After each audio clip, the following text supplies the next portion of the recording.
Okay, so here is today's core and pelvic floor workout. So we're going to start off with these bear lifts. So what we're going to be focusing on here is just inhaling. On the exhale, we're going to really pull our pelvic floor, our core up, and we're just going to lift our knees off the ground and hover a little bit to create that tension in the core. On the inhale, I really want you to focus on breathing into your back, into your belly, really filling everything up. I know for myself, breathing into my back is always a weakness, so I really focus on trying to breathe into my armpits to really extend those lats. Then on the exhale, we're really focusing on pulling that pelvic floor up. So we are thinking of, as I said, trying to link that pee hole and the bum hole together, really pulling up, pulling those hip bones together, and then lifting up. This is going to create a lot of tension in that lower body, okay? You're going to do 8 repetitions of this before moving on to the next exercise. As always, you can do 1, 2, 3 rounds of this, whatever feels the most comfortable for you. On the hover, I want you to come up and hold anywhere between 2 to sort of 5 seconds, just whatever you feel comfortable holding. If you feel like you can't hold the exhale, or you feel any bulging or pressing down, then by all means, sit down, release, restart. For me personally, I actually like to focus on inhaling and on the exhale, doing the exhale before lifting up, as I find that I have better control of my pelvic floor, my core.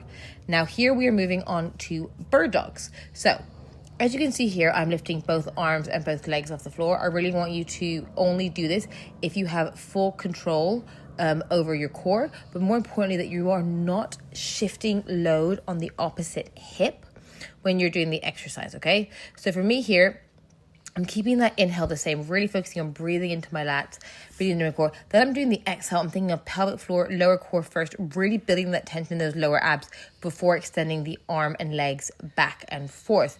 This allows me to not shift my weight on either side, and so it is all coming from core and pelvic floor. This is a really slow exercise, so really take your time on it, okay?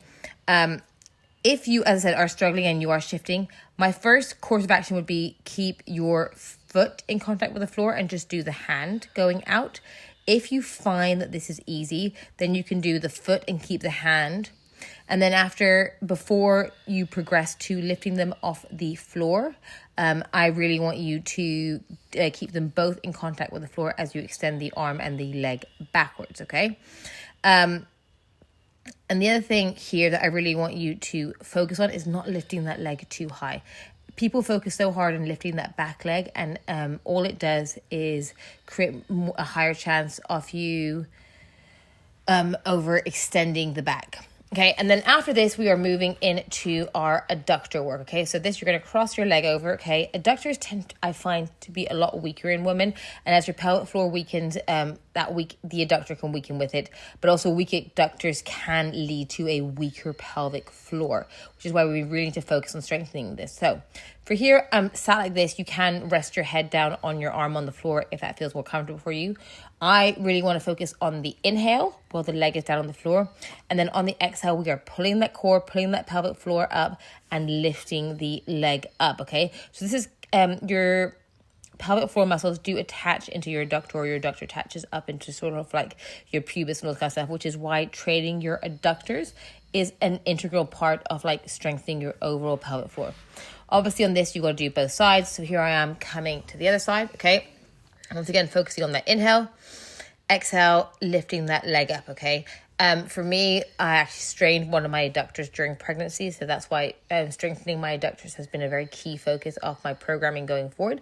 But also, strong adductors not only can really support your pelvic floor and your core, but it does really carry over into a lot of other exercises like squats, like running, like walking, and can be really good for injury prevention. So if you aren't doing adductor work, I would really recommend including some in your program.